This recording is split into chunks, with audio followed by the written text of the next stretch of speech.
We're in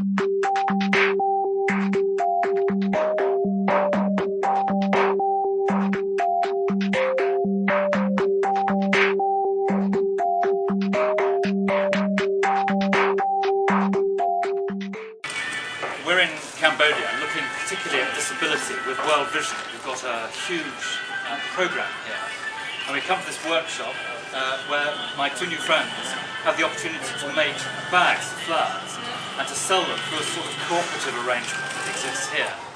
And this is a mixture of work that's been done through a Cambodian NGO and the wonderful work that's been done by World Vision.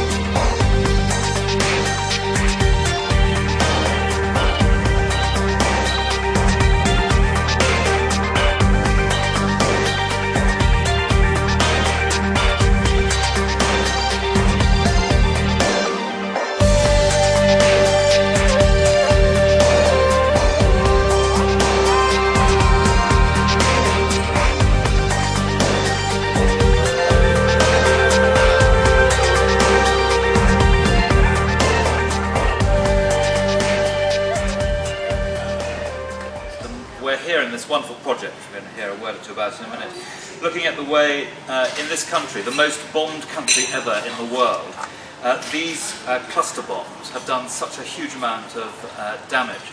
And I've got with me here Mike Boddington, who was really involved in setting up this project some years ago. Tell us what happened.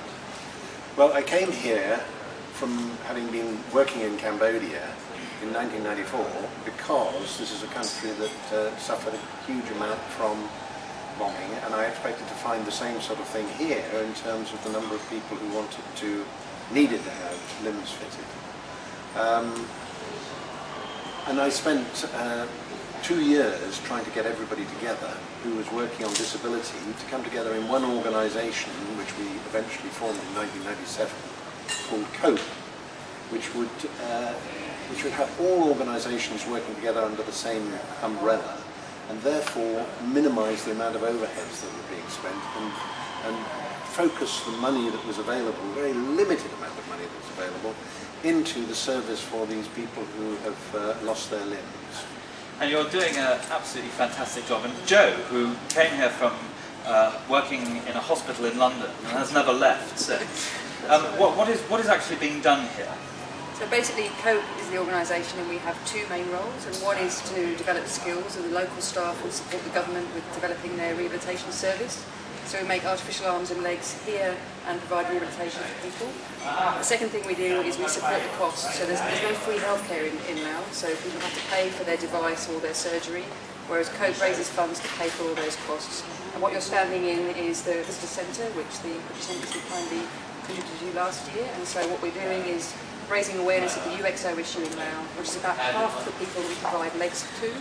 And UXO is unexploded bombs. Ordnance, yes. So it's thought there's 18 million small bombs left after the war. 18 million. Still injuring people every day. So we wanted to raise awareness of this important issue, raise funds for the project, and be a resource for the community. So we're open for Laos schools and international schools, as well as tourists, to come and visit and find out more about the project and about the history in Laos. You must be very proud.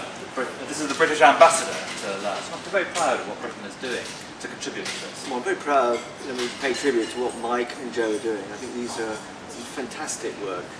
This is my second visit here. I was here 6 months ago.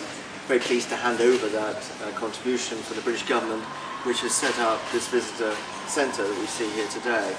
And we've seen today the work that's been done to fit limbs, to give hope to poor Lao children and adults who've lost limbs. Thank you very much indeed on behalf of the victims for everything you're doing. Fantastic job. Well, in all the different travelling I've done as the Conservative spokesman on international development, this is a really moving and effective project with huge British involvement that's making a real impact on the ground. So I think the British ambassador is absolutely right to say how proud we can all be in Britain of what is being achieved here. Charles Badnock, who runs World Vision UK, You brought me really to Cambodia because you've always said how disability in a sense is misunderstood by those in the development world and they don't understand how important it is. Say something more about that. Well, for me, disability is a fundamental issue for development because we have at least 500 million people with disability living in the developing world.